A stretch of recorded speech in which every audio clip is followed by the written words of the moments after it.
Nauwi sa gulo ang isang liga sa Coronadal City. Hindi lang mga manlalaro ang sangkot dyan, kundi pati kanilang mga taga-suporta.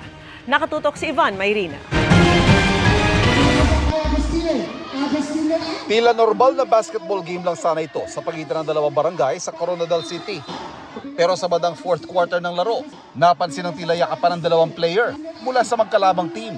Nagkakapisikala na pala sila hanggang bumagsak sa court.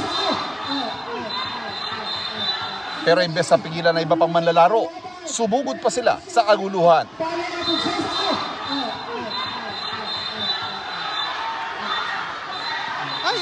Noon na umawat ang coach, pero bigo siya sa dami ng mga manlalarong tila naghabulan pa sa court.